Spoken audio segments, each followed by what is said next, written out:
Hey guys, it's Bill Stewart here with Bill Stewart Homes at Remax Moves.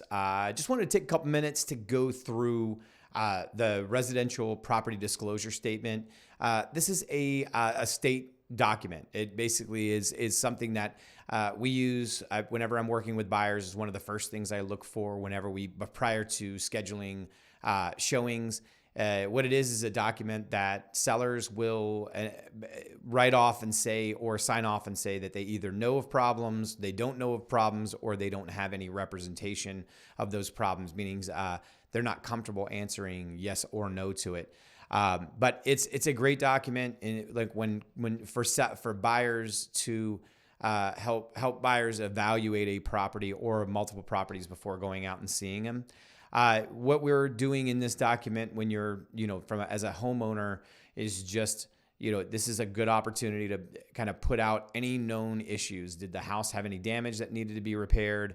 Was there any additions or any sort of like structural changes to the property that the buyer should be aware of?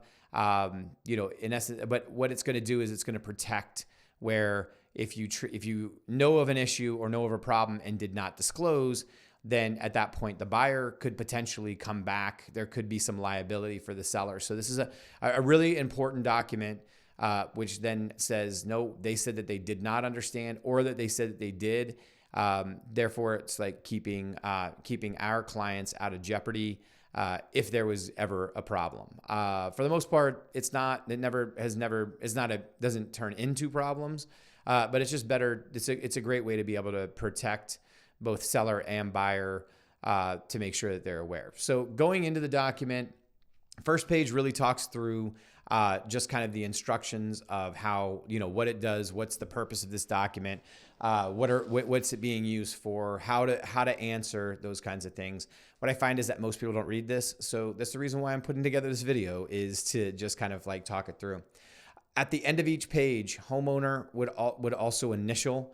If you've got more than 2 homeowners, you can write lines underneath and have each homeowner sign. Each homeowner has to sign off on this document to go. So, but it's really going to go through things like, are there any known issues with your water supply, sanitary system? The answer's no. Then at that point, like if you don't know of any issues, the answer's no. And then describing what kind of water you have. Is it city water, county water? Is it well water? Is it something else? Same thing with the disposal system. A lot of people are on septic or sewer, so that's pretty much where the answers go. But there's sometimes where there's different things. Same thing with like how the water pipes, what kind of water pipes do you have?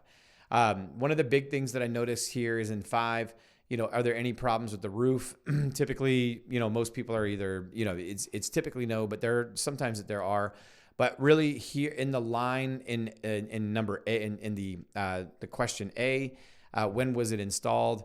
This is something that I look at all the time. Buyers are very interested in how old is the roof. So, putting in a date to where it is. And then at the same point, if you had any known roof system leaks, issues, when were they, and then kind of what was that, what was going on? So how was it fixed? Same thing here in the foundation, slab, fireplaces, all of that. Any issues with that? But then it's also asking in A here, when was the year that the approximate year that the property was built? And so at that point, sometimes I see that being missed too.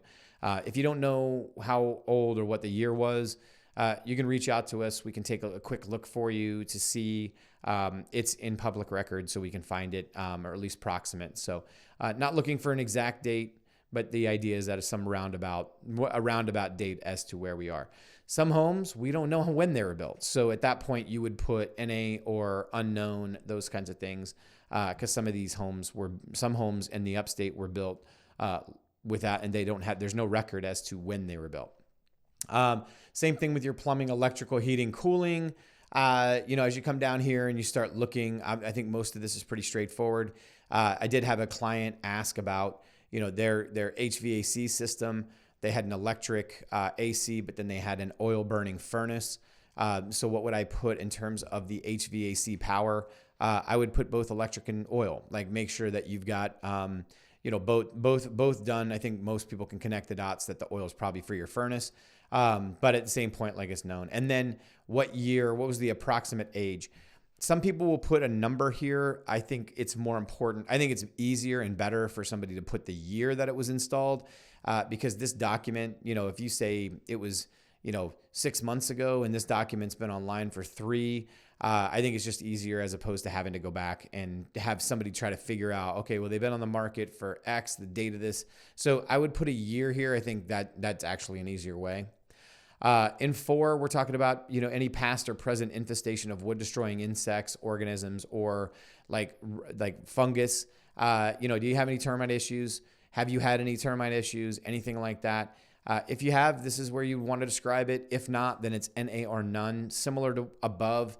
Make sure you're putting something here just so that nobody thinks that you've just purposely ignored it. And then we start moving into zoning laws, restrictive covenants, all of those things. If there's anything that you know of, it's yes. But if not, then it's going to be no. You're going to see some crazy questions in here about flood insurance. You're going to talk about, a lot of things having to do with water damage.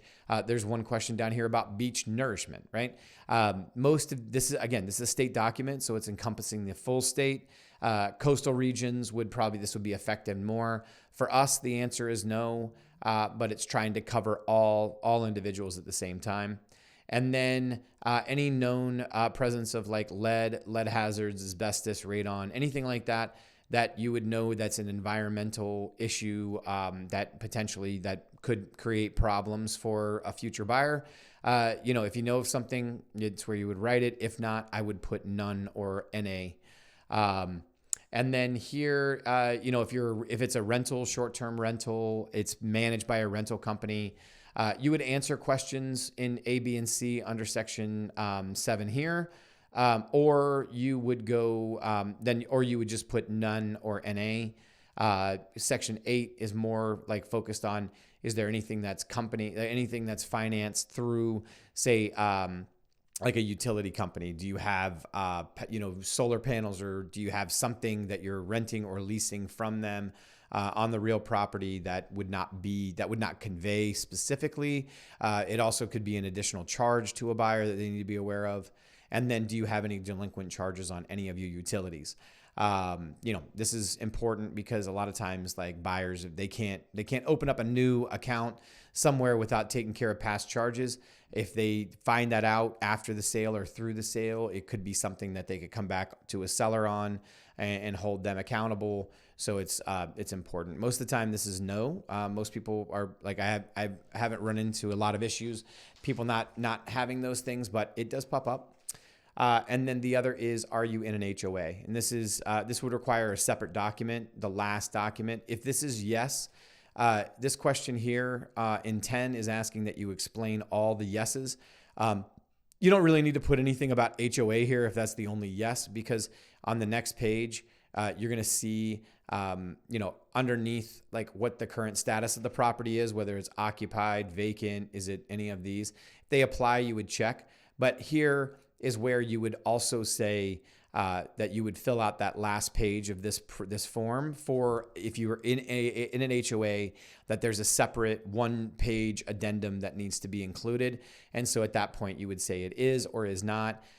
It doesn't necessarily need to be written here. This is more for anything that's outside of the HOA, any known issues. And if you need more than what's provided here, then you can make a note that you've added a supplemental page or those things to this sheet, which can then be added into the disclosure packet itself, and then have it going.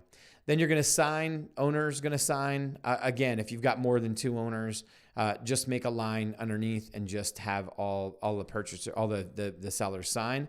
And then the other would be, initialing the page. This is your last page. This is the disclosure statement addendum. If you're in an HOA, it's going to ask some questions. Some of these, if you're in a condo, it's going to be more specific to you. If you're just in a general HOA, it is. But if you don't have if it doesn't apply to you, then the answer is no. I mean, and then sometimes we're not sure about transfer fees. Are we sure? Do we know if there's a transfer fee or things like that? If you're unclear, give a call. We can take a look at like we can take a look and double check through your HOA documents to see whether or not there's anything stipulated. Typically, it's going to be in the covenants, restrictions, just kind of like what are the rules, HOA rules. And so that's pretty easy to find. And then you would just sign off here. All right.